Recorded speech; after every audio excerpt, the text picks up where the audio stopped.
Kakatapos ko lang maligo at nakita ko ang video ng sarili ko.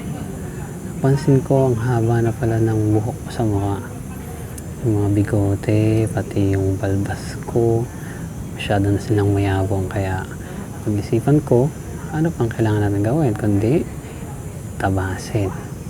So, ang video ito ay kung paano magtabas ng balbas at bigote gamit ang sinulid.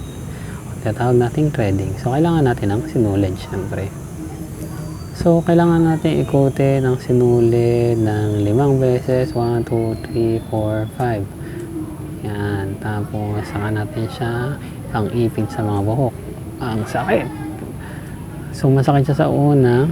Pero sa pangalawa, yan, hindi tatama. Pero pangatlo, sakit pa rin. Pero yan nga, tuloy-tuloy lang hanggang sa shining. Malinis na yung kanang bahagi ng mukha. So, kaliwa naman. So, masakit ulit yan kapag sinimulan mo sa kaliwa. Manibagong sakit. Pero tuloy-tuloy lang. And then, after nyan, pag naubos na lahat ng mga balhim sa mukha sa kaliwa, kanan, ching. Yan. Nakikita mo. Pogi ko na daw, sabi ni Mrs. Sabi ko, kaliwa at kanan pa lang yan ng bigote. Medyo naiyak-yak ako kahit konti. Pero ayan na nga, makikita nyo. Parang bumata ng 2 linggo. Sa ibaba naman.